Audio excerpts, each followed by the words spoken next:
Let me put it to you this way. We are proud of being black and of our black heritage. But white America does not accept the concept that this is a multiracial society. It has never accepted the fact that there are black people, brown people, yellow people here alongside them. They've always looked upon America as being white. And hence, all of its propaganda is directed at us to convince us that somehow or the other we must become white before they will accept us. Even a publication like Ebony, with a subscription of something like 800,000 Negro subscribers, is written for what we call the low visibility Negro. You know, the light-skinned Negro. With a rare exception, Ebony never features the activities of the black man in this country. It's always that low visibility, you know, the almost white Negro. And how you, too, can be this way one day if you use some of the skin lighteners that they run in their advertisement. I mean, when it runs ads like Dr. Fred Palmer's skin whiteners, it is denial of the fact that black people exist. That somehow or the other, in order for us to exist, we must resort to using hair straighteners so our hair won't be kinky. That somehow if we could only hide our blackness, we can then become part of this thing called the American melting pot or the American scene. The problem is the standard for discussion is set by the whites, and a lot of Negroes now don't want to accept that standard anymore. They say, we're going to have our own standard. I think that the hookup comes if you can develop a whole new standard where whites and Negroes can have a dialogue. Not either one of those are acceptable anymore. I mean, whites aren't going to accept Negro standards, and Negroes no longer want to be white. So that the clear thing is to develop a whole new standard, and then everybody move toward that so there can be some kind of dialogue. You know, from a child up, I always, at first, I wanted to be white, you know, because my family was 20 of us, 6 girls and 14 boys. We would make 50 and 60 bales of cotton, gather all that cotton, and we wouldn't have food in the wintertime. So I figured then the white people must be right. But as I got older, I said, no, it's something wrong. And if I ever get a chance, I'm going to do something about it. I never will forget Mr. Wilkins came to me one day from the NAACP that I found out at that national convention was the National Association for the Advancement of Certain People. But it didn't include us in Mississippi. And he came to me and told me, he said, you people are ignorant. You don't know anything about politics. You put your perm over, why don't you pack up and go home? Well, at that time, I imagined that he was being pressured. I think Martin Luther King is the logic of the Negro leader. And he's trying to get Negroes into the middle class, the body politic, which ultimately is to get them into the mainstream of American life. Now, Malcolm said there was something wrong with the mainstream of American life, and there was something wrong with not getting in there. Why get in the middle of a cesspool? That's my own attitude. I'm thinking about in terms of a better and a greater world for all people, and we can't do that by me in one corner doing what I can do to hurt you, and you in the other corner doing the same thing against me. So you go ahead and vote. So what? So you vote for a senator. And the senator's constituency is either lobbyists who represent big business or lobbyists who represent himself.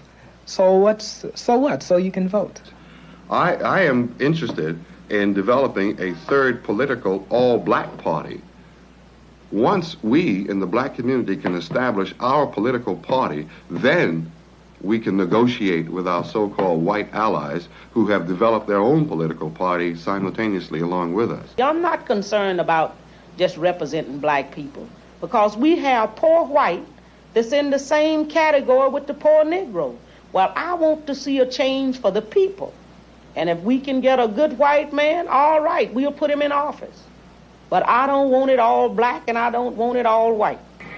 Given the rapid advancement of the technology in the country today, every black child over 10 is already obsolete in terms of the needs and demands of the technology. So some kind of dole system would have to be set up where we would be supported for the rest of our lives while all of the efforts, concentration in terms of education, motivation be placed on the black children between the ages of 1 and 10 so that they will have the equipment to enter into the technology that's America. There's been a lot of talk and a lot of shuffling of papers, but in terms of the plight of the black man in this country, there's been no perceptible change, primarily because the white man has no reason to. He enjoys the highest standard of living.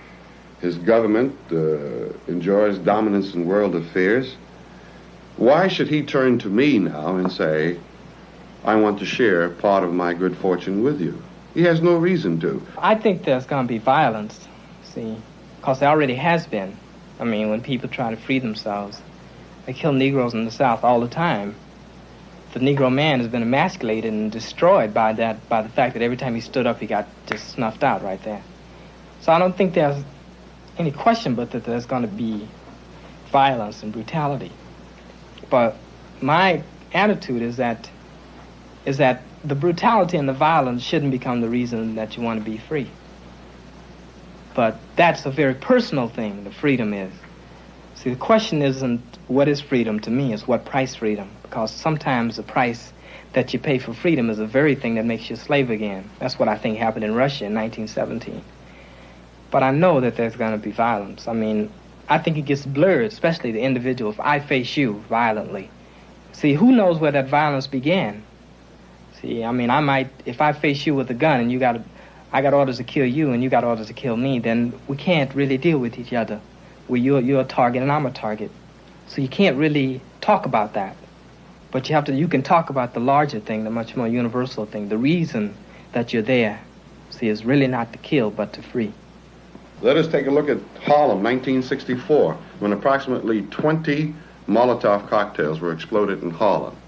And in 1965 in August in Watts, Los Angeles, 2,000 Molotov cocktails were exploded.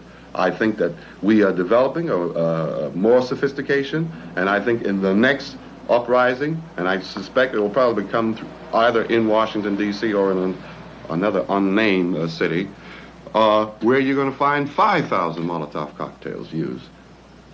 I've never thought in terms of violence, of all the things that have been gained by people fighting and going through blood for it.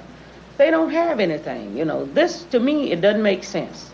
If I hate you because you hate me, I'm no better than you are.